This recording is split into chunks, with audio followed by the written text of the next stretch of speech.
last November, while you were under consideration to become Secretary of Health and Human Services, Mr. Kennedy, you said, quote, if vaccines are working for somebody, I'm not going to take them away. No exceptions, no ifs, ands, or buts. You would not take away vaccines from anyone who wanted them. Then last week, you announced that the COVID-19 vaccine is no longer approved for healthy people under the age of 65. In announcing the change, you said the vaccine will be available for anyone who wants it. Now, obviously, both things cannot be true at the same moment. So let's clear this up right now, Secretary Kennedy. Will you tell America that all adults and all children over 6 months of age are eligible to get a COVID booster at their local pharmacy today? This is a major clash unfolding in Washington between Health and Human Services Secretary Robert F. Kennedy Jr. and members of the Senate over vaccine policy. The debate centers on Kennedy's earlier confirmation promise that he would never take vaccines away from anyone who wanted them. Senators are now pointing to his recent decision to limit COVID-19 vaccine recommendations, saying it directly contradicts that pledge. Anybody can get the booster. I'm sorry? Anybody can get it, Senator. Anybody. So you're saying that is now the official rule of HHS. Anybody is eligible to get a booster by just walking into the pharmacy. It's not recommended for healthy people. No. If you don't recommend, then the consequence of that in many states is that you can't walk into a pharmacy and get one. It means insurance companies don't have to cover the $200 or so cost. As Senator Dr. Cassidy said, you are effectively denying people vaccines. We're not going to recommend a product for which there's no clinical data for that indication. Is that what I should be doing? What you should be doing is honoring your promise that you made when you were looking to get confirmed in this job. You're going like this. And that is, you promised that you would not take away vaccines from anyone who wanted them. You just changed the classification of the COVID vaccine. I'm not taking them away from people, Senator. It takes it away if you can't get it from your pharmacist. Well, most Americans are going to be able to get it from their pharmacy for free. Most Americans will be able to get it from their pharmacy for free. The question is everyone who wants it. That was your promise. No, I didn't. I never promised that I was going to recommend products for which there is no indication. When you said... And I know you've taken $855,000 from pharmaceutical companies, Senator. Did you hold up a big sign saying that you were lying when you said that? Because you are the one who said you would not take them away. Now, Senator Kennedy, I'm not taking them away from anybody. Secretary, you want me to indicate a product for which there is no clinical data? Senator, is that what you want? Secretary Kennedy, you said you wouldn't, and now you did. I'm not taking them away. Everybody can get access to them. No, they can't walk into a pharmacy the way they could last month and get access. It depends on the state. It depends on the states. A year ago, but they can still get it. Everybody can get it.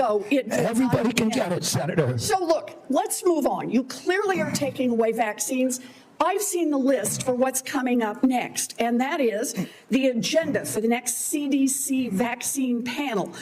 And first up is ratifying your COVID actions. Second is hepatitis B is on the agenda. So should Americans expect you to take away hepatitis vaccine access as well, even though you promised not to? As I said, I'm not taking vaccines away from anybody. Okay, same answer, right? You're just going to deny that when people can't get access, that you're not taking it away. Then let me ask you, is that the same game you're going to play with me? You want me to recommend every product in the world?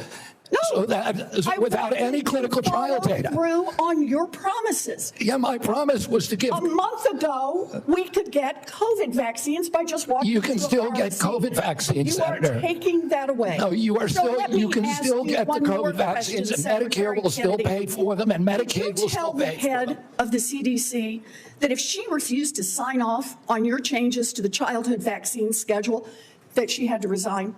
No, I told her that she had to resign because I asked her, are you a trustworthy person? And she said no. So if you had an employee who told you they weren't trustworthy, would you ask them to resign, Senator? So I'm sorry, but this is not what she has said publicly. She has said I'm not surprised about that. So you're saying she's lying? Yes.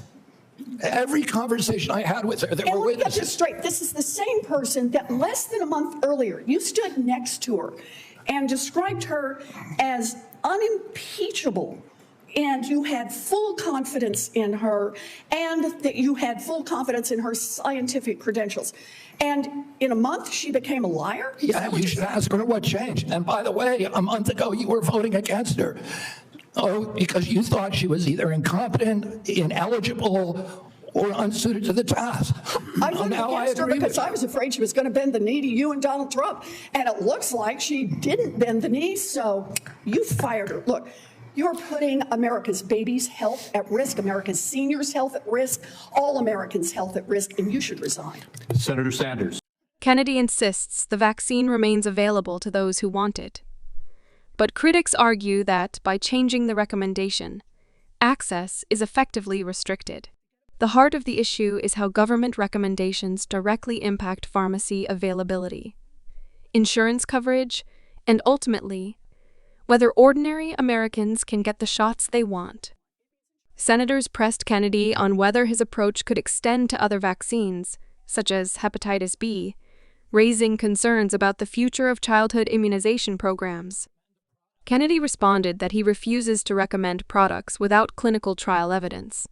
But lawmakers argue that this amounts to breaking his promise. The clash also took a sharp personal turn when Kennedy admitted he asked the CDC director to resign after questioning her trustworthiness. Senators quickly pointed out that only weeks earlier, he praised her scientific integrity. This sudden reversal adds to growing doubts about the consistency of his leadership. The stakes are high because this is not just about political promises. It is about whether Americans of all ages will continue to have reliable and equal access to vaccines.